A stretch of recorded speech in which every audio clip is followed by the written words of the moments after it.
Wala nang maraming paligoy-ligoy pa, diretso sa punto na. Maiksi lang ang komentaryo, pero diretso sa punto. Maraming kuro-kuro, may tiwali, may totoo. Dito, sa Puntong Diretso tayo. Punto Diretso. Anong masasabi mo dito kay Kay Remulla na gustong maging ombudsman? Nag-apply na siya kahapon. July 4, nag-submit na siya ng application sa JBC, sa Judicial and Bar Council. Anong masasabi mo? Okay ka ba kay Remulla? Well, siyempre, yung dapat ombudsman ay walang record ng corruption.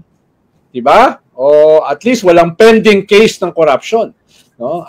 Hindi ko alam. Hindi ko masyadong nasubaybayan yung background ni Secretary Remulla maliban sa siya ay dating congressman.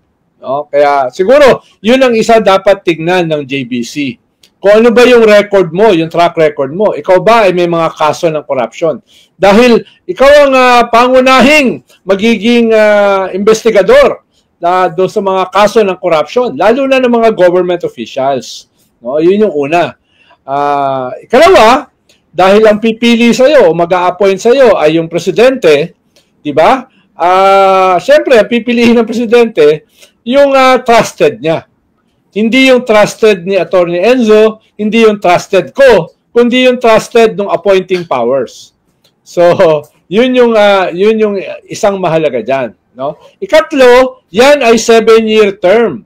At kung ikaw ay ombudsman at na-appoint ka, matatanggal ka lamang sa pamamagitan ng impeachment. No? Impeachment. At ikaapat, sana i-reverse niya yung mga policies na ginawa nung kasalukuyang ombudsman na mag-retire sa July 27. Lalong-lalo na yung napakahalagang policy sa SALN. Pero mo itong ombudsman na ito, siya ang gumawa ng policy na yung SALN ay pwede lamang i-release kung yung sinasaln ay papayag. Saka naman nakakita ng ganong klaseng policy. Kaya nga may SALN eh. Diba? Kaya ka nga sila SALN. Para makita kung merong inconsistency sa iyong statement of asset and liabilities at yung pagiging opisyal ng gobyerno. Lalo na bago ka pumasok sa gobyerno, habang ikaw ay nasa gobyerno at pagkatapos mo maglingkod sa gobyerno. Yun na nga ang purpose nun eh. Bakit hihingiin mo yung permiso nung sinasalin? Yun, hindi ko maintindihan yun. Hindi ko maintindihan yun. Natural, hindi magbibigay ng permiso yun. Correct, di ba? Sana i-reverse yan ni Remulla kung sakali na siya ay magiging ombudsman. At marami pang iba. Ako naman ang nasabi ko dyan, Nald, nang diniscuss ko yan, sabi ko, alam niyo, ang maganda lang dito kay Remulla, pagdating sa mga Duterte, tingin ko walang sasantuhin ito. Pagdating sa mga Duterte.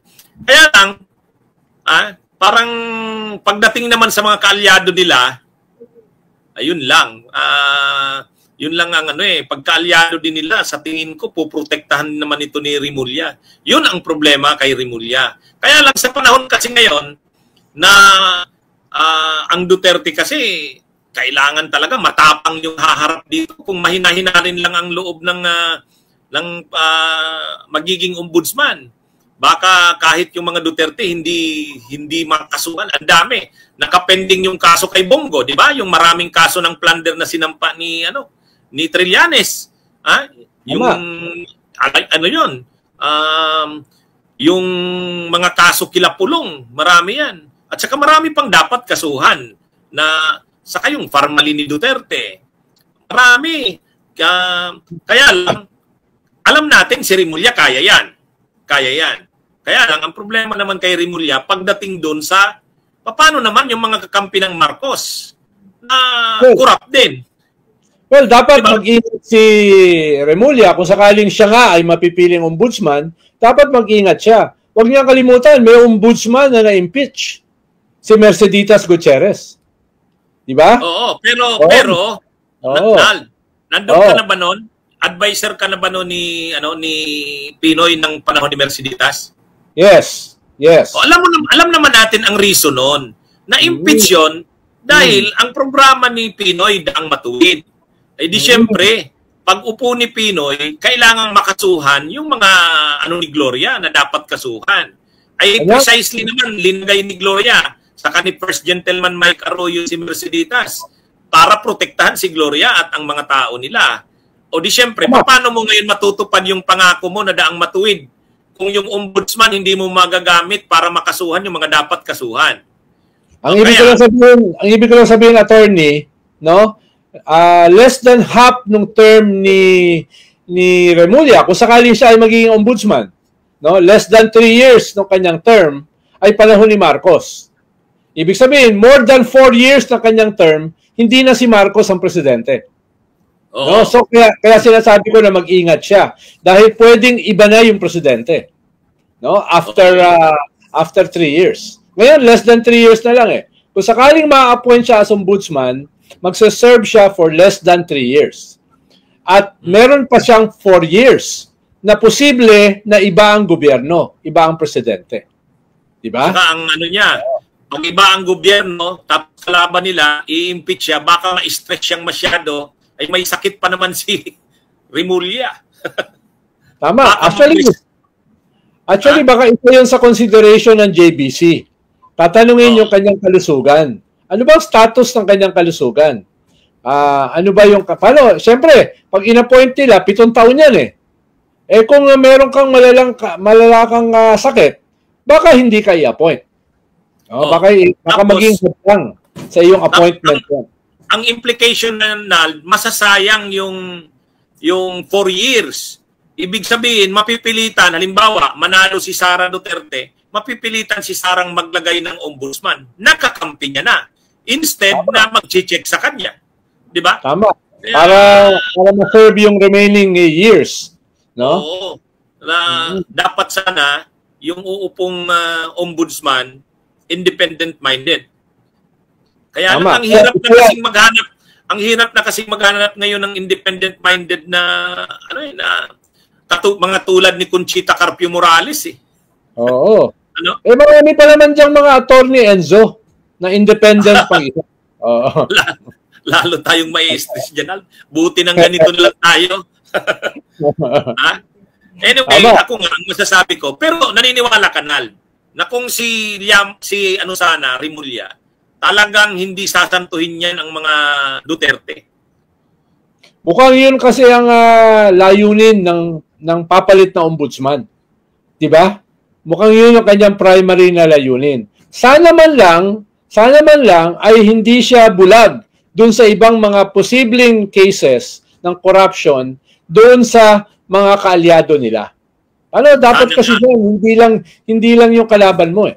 Bagamat mahalaga yun, lalo na itong mga Duterte ay hindi simpleng kalaban, marami rin silang ginawang anomalya, dapat naman ay ikaw ay bukas din na imbestigahan yung mga kaalyado nyo o kaya kasama sa gobyerno ni Marcos. Dahil siyempre, kung ikaw, Attorney Enzo, kung ikaw si Boying, tapos meron kang karamdaman, hindi ka nakakasigurado hanggang kailan yung buhay mo, siyempre, habol mo na rin naman legacy. Di ba? Gusto mong maalala. Di ba? Oo. Dahil ang habol mo ay hindi na yumaman. Ang habol mo ay hindi na maging makapangyarihan. Ang habol mo ay meron kang iiwanan na alaala na ikaw ay naging isang magaling na ombudsman. Sana yun ang kanyang layunin.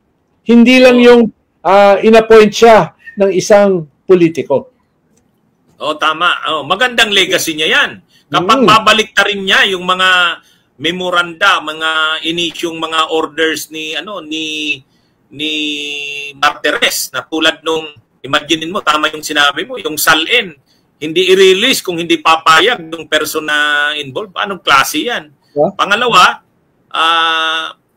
yung dapat kasuhan din kahit yung mga kaalyado, basta't mayroong mga katiwalian.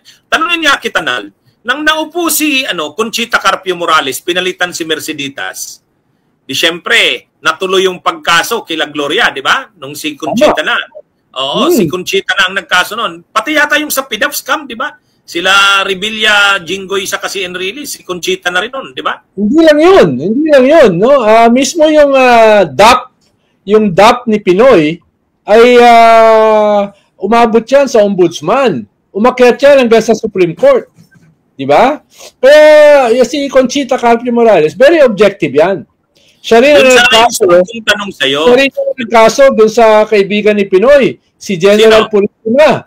General Purisima ng Philippine National Police. Oh. Di ba? Siya yung nagkaso noon. So, si Carpio Morales, wala yung sinasamba. Dapat sana yung tanong sa'yo. Oh, hindi usapin niya ng kwan eh. Hindi yan usapin ng ikaw ba ay Pinoy o ikaw ay kontra Pinoy. Wala siyang pakialam. No? Wala siyang pakialam. Huwag mo kalimutan, si Conchita Carpio Morales ay distant kwan yan. Kamag-anak yan nung asawa ni Sara. Si Mads. No? Kamag-anak yan. Oh, si Mads Carpio. Diba? Kamag-anak yan. Tsahin yan. No? Pero wala siyang pakialam. No? Inaway pa rin niya si Digong. Yun sana yung itatanong ko sa iyo na sabi natin sana si Rimulya kung maging ombudsman, hindi lang yung sila Digong o ang kampo ng mga Duterte o mga tao ni Duterte ang habulin na makasuhan, kundi kahit kakampi nila basta tiwali kakasuhan, walang pipiliin. Ngayon tanong ko sana sa iyo pero dinagot mo na. Si Conchita ba nang naging ombudsman, mayroon bang kinasuhan na ano rin ni Pinoy? Yun, pinangalanan mo na si Purisima, no? Dating PNP chief yun, di ba? Ni Pinoy. Yeah. Oo. Pero, mismo si... Kaparilan. Oo, mismo si Butchabad yata ay hindi ko alam kung yung status nun, no? Pero yung usapin ng DAP ay kinuha nila, ay tinalakay din ni Ombudsman Carpio Morales yata. Si Proceso ay kalaba. Yung disbursement accelerated fund, no? Na in-issue ni Jinggoy noon. Na umakyat sa Supreme Court at sabi ng Supreme Court, sinabi nila ay dapat hindi na matuloy ito, pero may presumption of regularity. Yun ang sabi ng Supreme Court, no? Doon sa kaso na yon. Pero ang ibig ko lang sabihin, si Conchita Carpio Morales, wala siyang pakialam kung ikaw ay kaalyado ni Pinoy o hindi, kayaba ni Pinoy, basta humarap sa kanya at tingin niya yung merits ng kaso ay karapat-dapat kasuhan. So sana ganun din si Rimulya. Kung siya nga naman ang mapiling ombudsman, sana ganun yung legacy iwan niya. Yes. Lalo na tayo, attorney, halimbawa, medyo nakaranas tayo ng napaka-delikadong karamdaman na muntik na tayong pumanaw. Siyempre, medyo wake-up call sa iyo yan na yung panahon mo ay limitado. At ang mahalaga ay yung iiwanan mong legacy. No? Dahil pwede ka mawala anytime eh. Diba? Sana ganun yung ngayon. Ganun yung personality o character ngayon ni Rimulya. Dahil dumaan yan sa seryosong karamdaman nitong nakaraang mahigit 1 taon. Kaya yun sana ay maging bahagi ng kanyang katauhan para ang isipin niya ay yung kanyang legacy. Ibig sabihin, hindi loyalty sa kahit kanino. Bunyog, halikan na kasama ka. Bunyog, kapag buklod ay may pag-asa. Luzon, Visayas, Mindanao, isa ang pananaw. Sa bagong Pilipinas ang bunyog isisigaw. Bunyog.